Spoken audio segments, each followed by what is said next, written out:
நான் இப்போ பண்ணிகிட்டு இந்த 4 ஆங்கிள் ஸ்ட்ரென்த்தனிங் ஆப்ரேட் பண்ணி 1 மந்த்துக்கு அப்புறம் நான் ஸ்டார்ட் பண்ணேன். நான் நேற்றே சொல்லியிருந்தேன், இந்த இன்ஜுரி ஆகிறதுக்கு முழுக்க நான் காரணமாக இருந்திருப்பேன் அப்படின்னு. காரணம் ஏன்னா என்னோடய காப்ஸ் ரொம்ப வீக்காக இருந்தனால தான் இந்த பிளியோமெட்ரிக் ட்ரைனிங் பண்ணுறப்ப எனக்கு இந்த இன்ஜுரி ஆகிருக்கு. காரணம் என்னென்னா என்னோடய காப்ஸை நான் பார்த்திங்கன்னா வெறும் ஓன் பாடி வச்சு ஹீல் ரைஸும் ஓன் பாடி வச்சு சிங்கிள் லெக் ஹீல் ரைஸும் மட்டும் பண்ணிகிட்டு இருந்தேன்.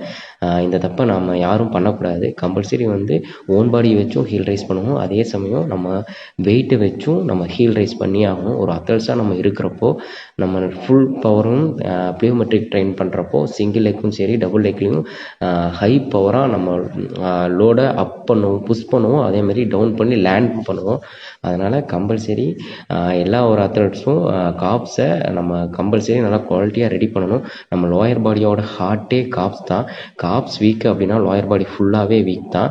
கம்பல்சரி காப்ஸுக்கு நல்ல இம்பார்ட்டன்ட் கொடுங்க, லோயர் பாடியை ஹெல்த்தியாக வச்சுக்கோங்க.